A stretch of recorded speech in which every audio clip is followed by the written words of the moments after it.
معاملات مسلمان ممالک میں بھی آ جائیں اور مسلم دنیا مجموعی طور پر اس سوچ کی حامل ہو جائے کہ کیسا نبی کیسا خدا، پیسا نبی پیسا خدا۔ لیکن میں نے ہمیشہ عرض کیا ہے، میں آج پھر یہ عرض کر رہا ہوں، وہ مکروا وہ مکر اللہ ان اللہ خیر الماکرین۔ ایسا کبھی نہیں ہو سکتا۔ مسلمانوں میں غیرت ہوتی ہے۔ اقبال نے کہا نا کہ مغرب یہ سمجھتا ہے، اس کا پلان یہ ہے کہ مسلمانوں کے اندر سے روح محمدی نکال دو، کبھی نہیں نکل سکتی۔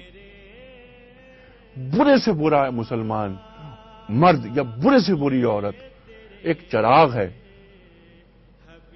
لا الہ الا اللہ محمد الرسول اللہ۔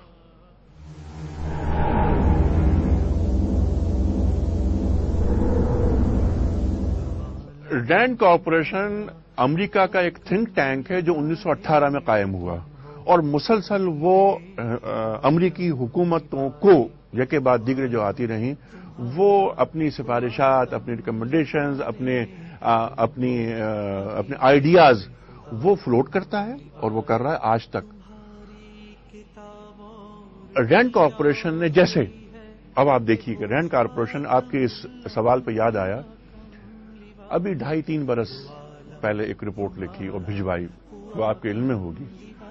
اس میں انہوں نے کہا امریکن گورنمنٹ سے، یعنی پینٹاگون سے اور اسٹیٹ ڈپارٹمنٹ سے، یہ آپ کیا کر رہے ہیں؟ آپ ایران کے پیچھے لگے ہوئے، آپ دین میں دراڑ ڈالنا چاہتے ہیں، تو آپ نے اپنا فوکس ایران پر مرکوز کر دیا ہے۔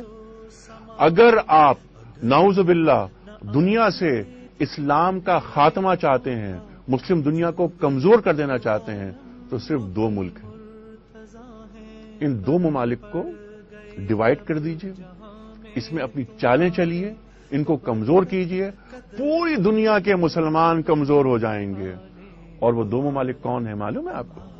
پاکستان اور سعودی عرب۔ رینڈ کارپوریشن کی اس رپورٹ کی روشنی میں انہوں نے کام کا آغاز کر دیا۔ پاکستان اس وقت ہدف ہے، پاکستان پہ کام کیا جا رہا ہے، اور پاکستان کے بعد رینڈ کارپوریشن کی رپورٹ کے مطابق اگلا ہدف سعودی عرب ہوگا۔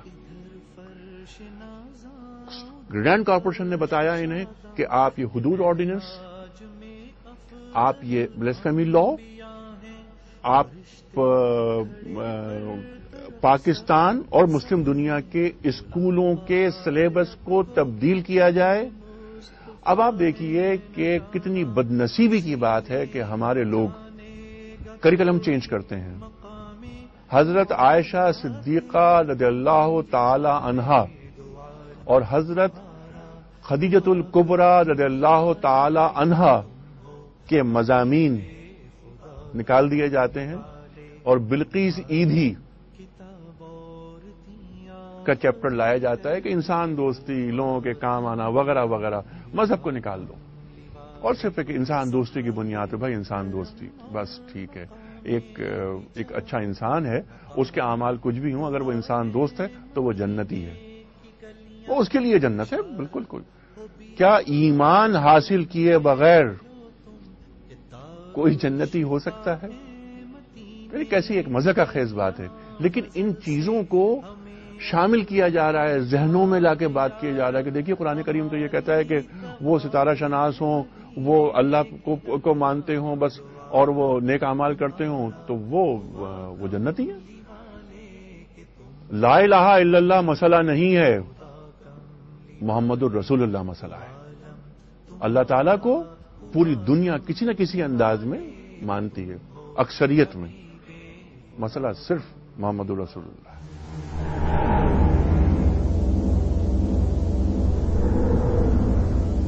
ان کا فلسفہ صرف یہ ہے کہ انسان دوستی پر مبنی کائنات تخلیق کر لی جائے، جس میں سے مذہب کو دیس نکالا مل جائے، اور اگر کوئی مذہبی ہونا چاہتا ہے تو وہ اس کا ذاتی مسئلہ ہے کہ بھائی آپ اپنا ذاتی مسئلہ، ہمارے پاس ہمارا ایمان، ہمارے عقائد کیا ہے، ہمارے نزدیک وہ نیکی نہیں جسے میرے اللہ اور میرے رسول نے مجھے نیکی نہیں بتایا ہو، اور میرے نزدیک وہ برائی نہیں جسے میرے اللہ اور میرے رسول صلی اللہ علیہ وآلہ وسلم نے جسے منع نہ کیا۔ تو انسان اب میں اپنی عقل کا تابع نہیں، مجھے وہی کا تابع ہونا ہے.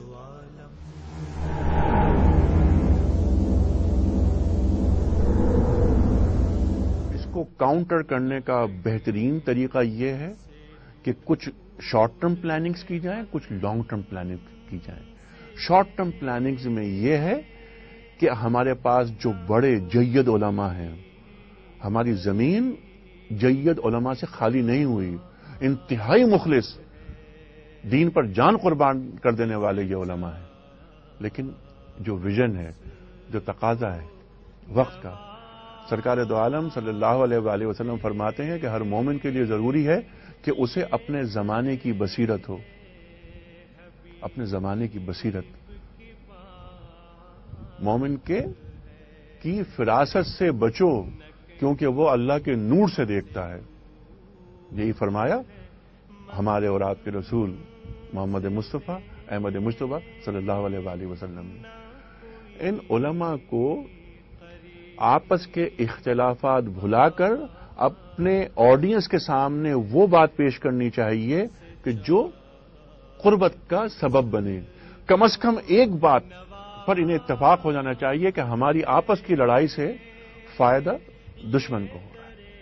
میرے گھر کے مسائل ہیں نا، میرے گھر اگر میں سنی ہوں یا اگر میں شیعہ ہوں یا اگر میں دیوبندی ہوں یا میں اگر بریلوی ہوں یا میں غیر مقلد ہوں، تو یہ میرا اپنا مسئلہ ہے، میرا اور آپ کا مسئلہ ہے، ہم بیٹھ کے طے کر لیں گے. لیکن یہ جو عید میلاد النبی صلی اللہ علیہ وآلہ وسلم پر اوپر جا کر فائرنگ کرنا کہ صاحب کیونکہ یہ بریلوی حضرات برتھ ڈے کیک کاٹ رہے تھے تو یہ تو خلاف دین ہو گئی بات، اور ان کو 8 افراد کو فیصلہ آباد میں فائرنگ کر کے ہلاک کر دیا گیا. آج بھی یہاں پر سنی اور شیعہ جس طرح کے مسائل چل رہے ہیں، آپ کے علم ہے یہ بات. ممبر رسول صلی اللہ علیہ وسلم پر بیٹھ کر امت کو قریب لایا جائے، وہ باتیں نہیں بیان کی جائیں جو آڈینس سننا چاہتے ہیں. آڈینس کو ان علماء نے اپنا کنزیومر تصور کر لیا ہے، کیونکہ بڑے بڑے لفافے مل رہے ہیں، بڑے بڑے اشرے چل رہے ہیں، بڑے بڑی مجالس ہو رہی ہیں، بڑے بڑے واز ہو رہے ہیں. عافیت کو عذر بنا لیا. یعنی پہلے مفتی تھے مسائل کے بتانے والے، اب بھی مفتی ہیں مگر مفت کی کھانے والے. کیا آسان ہے مسلمان ہونا؟ آسان نہیں ہے. یعنی اتنا سستا نہیں ہے مسلمان ہونا. ایک کام علماء کا کام یہ ہے کہ لوگوں کو جوڑیں. دوسری چیز جو لانگ ٹرم پلاننگ ہے، لانگ ٹرم پلاننگ یہ ہے کہ جو اس وقت ماڈرن سائنسز ہیں، جو یعنی علوم جدیدہ ہیں، nuclear science, I T, petroleum technology, physics, chemistry, physiology اور دنیا کے جو بڑے علوم ہیں جن کے ذریعے کائنات پر حکمرانی ہوتی ہے، ان کے حصول کے لیے بڑی بڑی ایکسپرٹ کالونیز بنائی جائیں. اس وقت OIC کے اراکین کی تعداد 57 ہے. 57 اہم ملک نہیں ہے، 5-6 ملک اہم ہیں. 5-6 جو بڑے ممالک ہیں جیسے پاکستان، ایران، سعودیہ، ملیشیا، انڈونیشیا، بنگلہ دیش، ترکی. ان ممالک میں جو بڑے علوم ہیں، اکنامکس کے بغیر یعنی غربت کا خاتمہ، غربت کفر تک لے جاتی ہے. تو غربت کے خاتمے کے لیے دین کیا پیش کر رہا ہے، یہ ایک عام آدمی کو بتایا جائے. اگر میں ایک غریب آدمی کو جس کا کچن نہیں چل رہا اس کو دین پڑھانے لگ جاؤں تو وہ کہے گا بھائی مجھے اپنے بچوں کو پالنا ہے، ان کے اسکول کی فیسیں دینی ہے اور بہت سارے کام کرنے ہیں. آپ مجھے دین بتا رہے ہیں کہ ادخلوا فی السلم کافہ، محمد رسول اللہ والذین معہ اشداء علی الکفار رحماء بینہم قل ان کنتم تحبون اللہ فاتبعونی یحببکم اللہ. وہ ایمان کی بنیاد پہ قبول کر لے گا میری باتیں، لیکن گراؤنڈ ریئلٹیز کیا ہیں. تو ایکسپرٹ کالونیز کیا کریں؟ مثلا پیٹرولیم ٹیکنالوجی ہے، اس میں پورے مسلم دنیا کے 50,000 بچے اور بچیاں اگلے 50 سال کے لیے صرف ریسرچ کریں اور ان کو اسپانسر کریں ہمارے بڑے دولت مند ممالک. ایران کی طرف چلے جاتے ہیں ہم. ایران نیوکلیئر ٹیکنالوجی ہے، پلس پیٹرول ہے ان کے پاس، پلس منرلز ہیں. وہاں پر 50,000 بچے اور بچیاں، ہمارے لڑکے اور لڑکیاں، نوجوان، ان کو بھجوایا جائے. پاکستان ایگریکلچر ملک ہے، بہت ہمارے پاس نیوز ہیں. ہم ان کو ٹریننگ دیں اور ان کو تاکہ مسلم امہ میں قوت پیدا ہو اور انہیں بتایا جائے کہ تصور امت کیا ہے. تصور امت محض نعرہ نہیں ہے. حضرت ابراہیم علیہ السلام تنہا تھے، انہیں امت قرار دیا گیا. نیشن اسٹیٹ کے تصور کے آنے کے باوجود اپنی اپنی باؤنڈریز میں رہتے ہوئے ہم امت محمدیہ کا حصہ بن سکتے ہیں. یہ چیزیں ہیں. بڑے ان تازہ خداؤں میں بڑا سب سے وطن ہے، جو پیرہن اس کا ہے وہ مذہب کا کفن ہے. یہ اقبال فرماتے ہیں نا، اگر ملک ہاتھوں سے جاتا ہے جائے تو احکام حق سے نہ کر بے وفائی. تو ہم احکام حق سے بے وفائی کر رہے ہیں. بڑے بڑے مکانات کے چکر میں، بڑی بڑی گاڑیوں کے چکر میں، کارپیٹڈ ڈرائنگ روم تو یعنی آپ یہ دولت، بچے اچھے اسکولوں میں پڑھیں، بیوی دبئی شاپنگ کرنے کے لیے جائیں، گھر میں نوکروں کی بہتات ہو، زندگی آسان ہو جائے. زندگی ایسی نہیں ہے. وہی تیرے زمانے کا امام برحق جو تجھے حاضر و موجود سے بیزار کرے.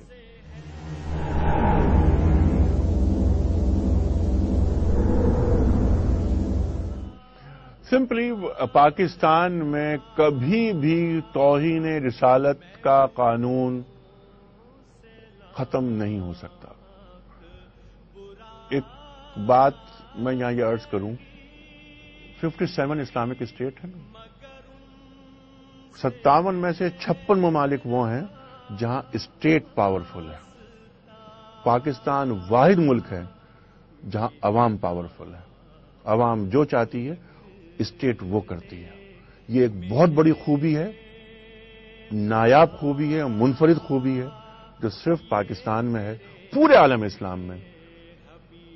یہ جو 18 کروڑ افراد ہیں نا، یہ اتنی بڑی قوت ہے کہ یہ کسی بھی وقت کوئی بھی انقلاب اس ملک میں برپا کر سکتے ہیں. یہی خوف تھا ہینری کیسنجر کو، یہی خوف تھا کلنٹن کو، یہی خوف تھا بش کو.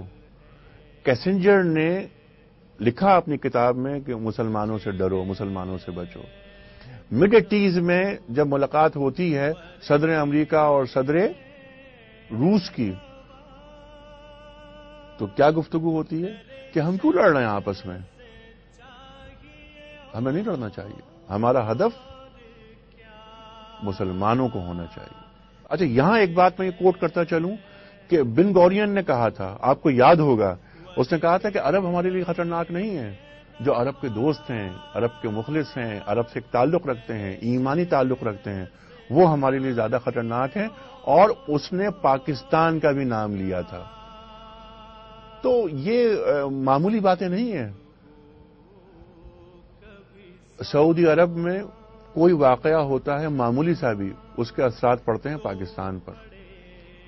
تو پاکستان اور سعودی عرب یہ عالم اسلام کے دو اہم مراکز ہیں، اور اسی وجہ سے یہ امریکیوں کے نشانے پر ہیں. Who is the Lafan? Who is Ar-Rahman? Who is Al-Mannan? La ilaha illallah, Muhammadur Rasulullah. Muhammad is the messenger, Allah is our return. La ilaha illallah.